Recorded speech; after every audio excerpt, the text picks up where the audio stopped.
They ripped my dress in front of 200 people, called me trash. My boyfriend watched in silence as his mother slapped me across the face. The crowd laughed and went live. 3 million people watched my humiliation. Then my billionaire father's helicopter landed, and their smiles disappeared forever. Before we begin, if you love stories about justice and karma, hit that subscribe button right now. Trust me, you won't believe what happens next. And stay until the end because the revenge, it's absolutely worth it. My name is Emma, and I need to tell you about the night that changed everything. But first, you need to understand who I really am. I'm the only daughter of William Harrison. Yes, that William Harrison, the tech billionaire. Forbes lists our family wealth at $8.5 billion. Growing up, I had everything money could buy: private jets, designer clothes, exclusive parties. But here's what I didn't have: real friends, genuine love, people who saw me, not my father's bank account.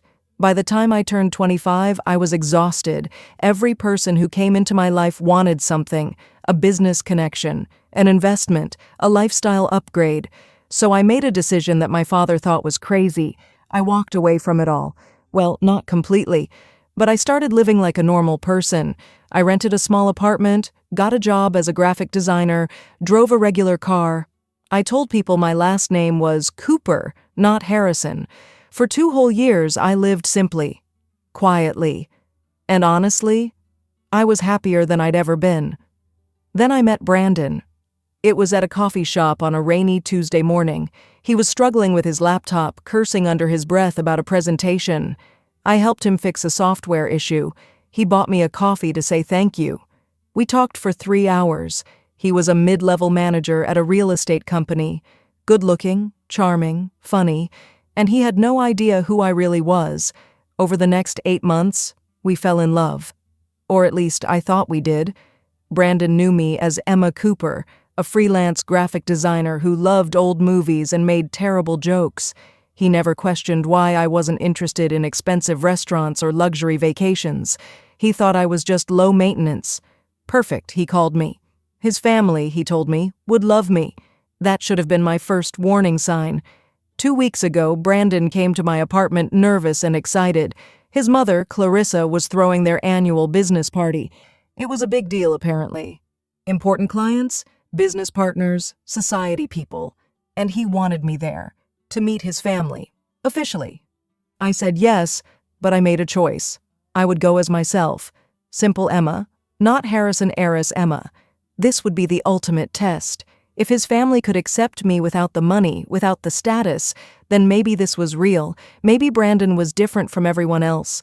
My father's secretary, Howard, tried to talk me out of it. Howard has known me since I was 5 years old. He's seen me through everything. When I told him my plan, he looked worried. "Miss Emma," he said carefully, "are you certain about this? Some people reveal their true nature when they think they have power over others." I smiled at him. "That's exactly why I need to do this, Howard. If they can't accept me at my simplest, they don't deserve me at my best." He sighed. "Your father doesn't know about Brandon yet, does he?" "No, and let's keep it that way for now." The night of the party, I stood in front of my closet for an hour. I chose a pale yellow dress. Simple, modest, pretty, but definitely not designer. No jewelry except small earrings. I did my own hair and makeup. Natural. Regular. I looked at myself in the mirror and barely recognized the girl staring back. She looked normal, ordinary, exactly what I wanted. Brandon picked me up, looking handsome in his tailored suit. When he saw me, something flickered across his face. Disappointment? Concern? But he smiled and said, I looked beautiful. The drive to the hotel was filled with his nervous chatter about his family. His mother, Clarissa, was particular about things, he said. His father, Kenneth, was serious and traditional. His sister, Natasha, could be a bit much, but she meant well. His cousin, Jessica, was fun but had a sharp tongue. All of these should have been red flags, but I was in love, and love, as I would learn, can make you blind to the truth. We arrived at the Grandview Hotel. The ballroom was spectacular. Crystal chandeliers, silk drapes, tables covered in white linens and gold accents. There were easily 200 people there, all dripping in designer labels and expensive jewelry. The women wore gowns that cost more than most people's monthly rent. The men had watches that could buy cars. And then there was me, in my pale yellow dress from a regular department store. The stares started immediately. People looked me up and down with barely concealed judgment. I heard whispers. Brandon's hand tightened on mine, but not in a reassuring way. In an uncomfortable way. Then I saw her. Clarissa Hayes, Brandon's mother. She stood near the center of the room, holding court like a queen. She wore a deep purple designer gown, and her neck and wrists were covered in diamonds. Real ones.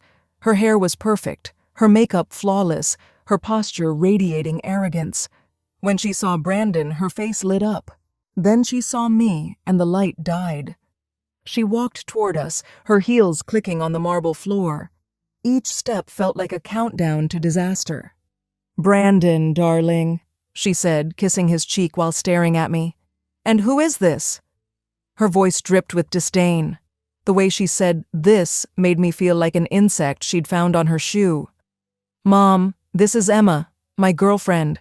Emma, this is my mother, Clarissa." I extended my hand and smiled warmly. "It's so wonderful to finally meet you, Mrs. Hayes.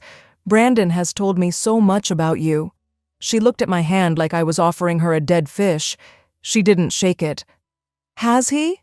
Her voice was cold. "How interesting."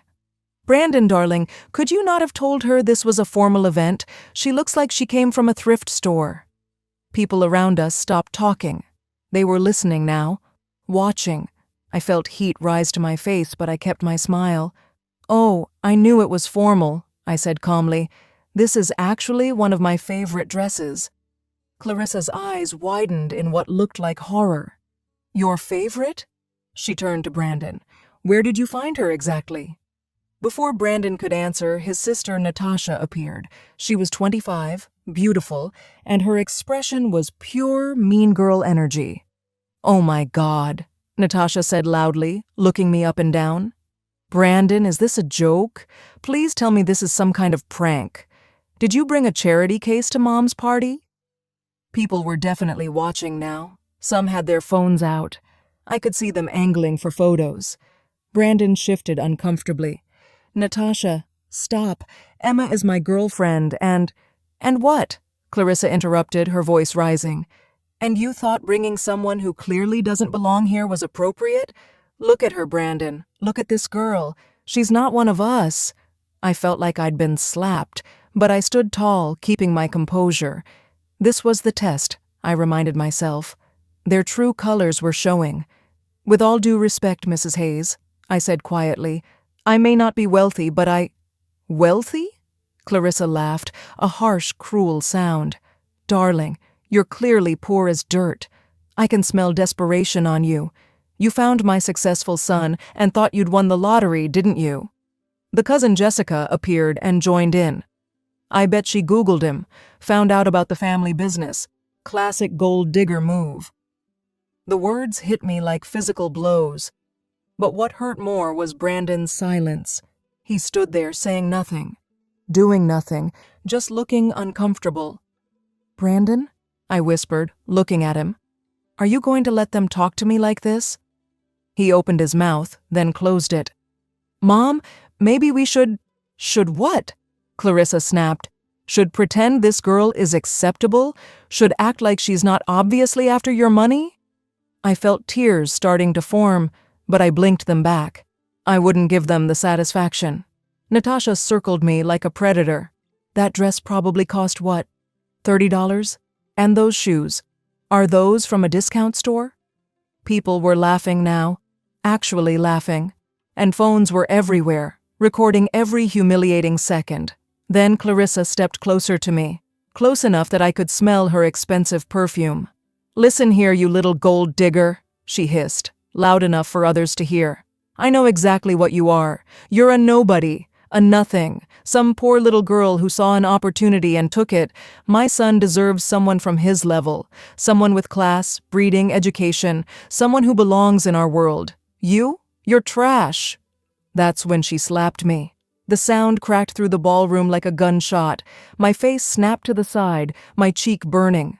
There were gasps. More phones came out. I could see someone had gone live on social media. The viewer count was climbing rapidly. I stood there, stunned, my hand on my burning cheek. Tears finally spilled over. "Brandon?" My voice broke. He looked at the ground. That's when Natasha grabbed my dress. "How dare you make my mother upset?" she shrieked, and she yanked hard on the shoulder strap of my dress. The fabric ripped. The sound of tearing cloth seemed impossibly loud. My dress, already modest, was now torn badly at the shoulder. I grabbed at it, trying to hold it together, humiliation washing over me in waves. The crowd was in a frenzy now. Laughter, gasps, phones recording everything. The live stream viewer count was in the tens of thousands and climbing. "Security!" Clarissa shouted. "Remove this trash from my party!" 2 security guards started toward me. I looked at Brandon one last time, silently begging him to say something, anything, to defend me, to stand up for me. He looked away. Something inside me broke, but it wasn't defeat. It was clarity. "I see," I said quietly. That's when we all heard it. The helicopter. At first it was just a distant sound. Then it got louder. Louder.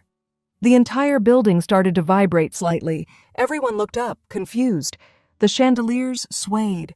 Glasses on tables rattled. "What on earth?" Clarissa said, annoyed at the interruption of my humiliation. The sound was deafening now. Through the ballroom's high windows, we could see lights. A helicopter was landing on the hotel's rooftop helipad.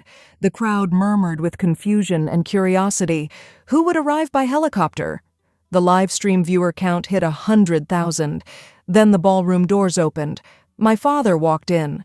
William Harrison, 6'3", silver hair, commanding presence, wearing a suit that cost more than most people's cars. Behind him, 4 bodyguards in black. Everyone in that room knew who he was. His face had been on the cover of Forbes, Time, Business Weekly. He'd given TED Talks. He'd met with presidents. And he looked absolutely furious. The crowd parted like the Red Sea as he walked through. People were stammering, trying to greet him, but he ignored them all. His eyes were locked on one thing. Me. "Oh my God," someone whispered. "That's William Harrison. The billionaire? What's he doing here?" My father reached me, and his expression softened instantly. He gently removed his jacket and wrapped it around my shoulders, covering my torn dress. "Are you all right, sweetheart?" he asked quietly. I couldn't speak. I just shook my head, tears streaming down my face. "Dad," I whispered, "I'm sorry. I'm so sorry." "You have absolutely nothing to apologize for," he said firmly. Then he turned to face Clarissa. The color had drained from her face.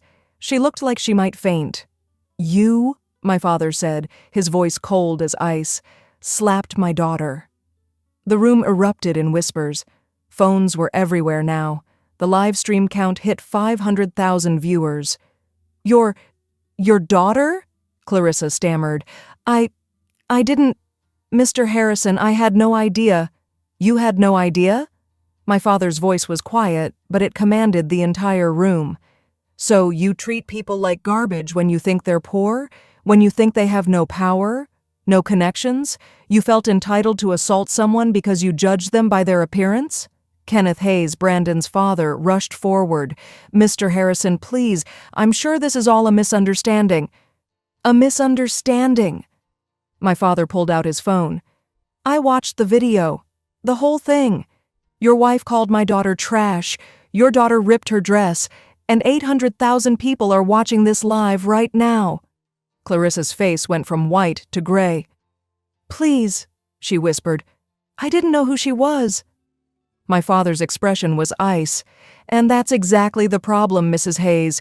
You should treat everyone with respect, regardless of who they are."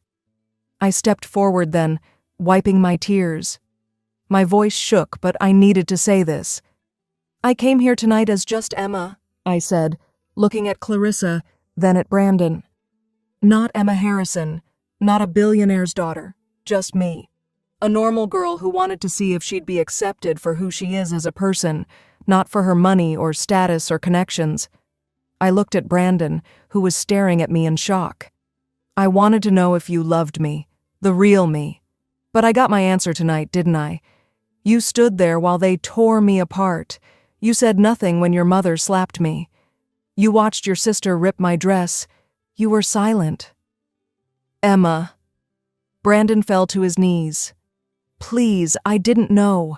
I swear I didn't know who you were. If I had known... And there it is, I said, my voice breaking. You're sorry because of who I am, not because of what they did to me. If I had really been poor, you would have let them throw me out like garbage. You're not sorry they hurt me, Brandon. You're sorry you just lost a billionaire. My father made a phone call, putting it on speaker.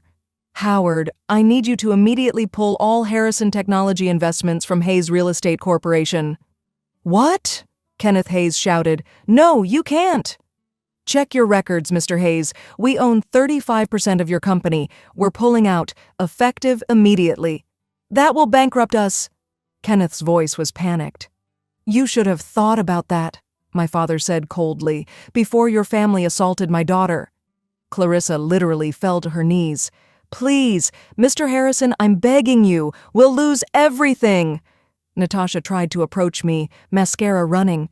Emma, I'm so sorry. I didn't mean any of it. Please, you have to believe me. You meant every single word, I said quietly. You ripped my dress. You laughed while people recorded my humiliation. You called me trash. Jessica was hiding behind a pillar, trying to disappear. Brandon was still on his knees, but I felt nothing looking at him. The man I loved didn't exist. He never had. My father spoke into his phone again. Also, Howard, contact our legal team. I want assault charges filed. I have video evidence from multiple angles. The live stream alone has over 2 million viewers now. No, Clarissa shrieked. Please, we'll do anything. I looked at her with tears still on my face, but my head held high. There's nothing you can do, Mrs. Hayes. You showed me exactly who you are. All of you did. And now, the whole world knows too. My father took my arm gently. Let's go home, sweetheart. We walked toward the exit. The crowd parted in absolute silence. You could hear a pin drop. Brandon tried one last desperate attempt. Emma, please, I love you. I stopped. I didn't turn around. You don't love me, Brandon. You love my money. There's a difference. And you know what? I hope you remember this moment for the rest of your life. I hope you remember that you had someone who loved you genuinely, and you threw it away because you were too much of a coward to stand up for what was right. We left. The ballroom doors closed behind us. Through the glass, I could see Clarissa collapsed on the floor, Kenneth trying to make phone calls, Natasha crying, Brandon sitting on the floor with his head in his hands. In the helicopter, my father held my hand. I'm proud of you, he said, for testing them, for standing tall, for keeping your dignity even when they tried to strip it away. I really loved him, Dad, I whispered. I know, sweetheart, but he didn't deserve you. The next week was surreal. The video went viral. Over 10 million views across all platforms. Hayes Real Estate Corporation filed for bankruptcy within days. Clarissa and Kenneth's names were destroyed in social circles. Natasha lost all her influencer sponsorships. Brandon was fired from his job because the company didn't want the association. I gave one interview, and it went viral too. I said, judge people by their character, not by their bank account. Treat everyone with kindness because you never know who they might be. But more importantly, treat people with kindness because it's the right thing to do. 3 months later, I was hosting a charity event for homeless families. I was honest about who I was now. No more hiding, but I was also careful. Very careful about who I let into my life. I met someone there, a volunteer named Tyler. He was kind to everyone, patient with the children, respectful to the elderly. He treated the janitor with the same courtesy he showed the donors, and when he found out who I was, nothing changed. He treated me exactly the same. We're taking it slow, very slow. But I have hope, because that night taught me something important. My father was right. Money doesn't define worth, character does. And the people who judge you by your appearance, your clothes, your perceived status, they were never worthy of knowing the real you in the first place. Sometimes the worst experiences lead to the best lessons. And karma? Karma is very, very real. I don't regret testing Brandon's family. I only regret that I wasted 8 months on someone who didn't truly love me. But now I know better. Now I know what real love should look like. It should be brave. It should stand up for you. It should see you, not your bank account. And it should never, ever be silent when someone tries to tear you down. If you believe that nobody should be judged by their appearance or bank account, smash that subscribe button right now. Hit the bell icon so you never miss a story like this. Comment below and tell me, would you have revealed your identity sooner, or would you have let them keep humiliating themselves? And be honest, what would you have done in Emma's situation? Share this story with someone who needs to hear this message today. Someone who's ever been judged unfairly. Someone who's ever felt small because of other people's cruelty. Remember, stay humble, stay kind, and never let anyone dim your light. Your worth isn't determined by your clothes, your car, or your bank account. It's determined by your character, and that's something no one can ever take away from you. Until next time, this is Emma's story. And maybe, just maybe, it's a little bit of yours too.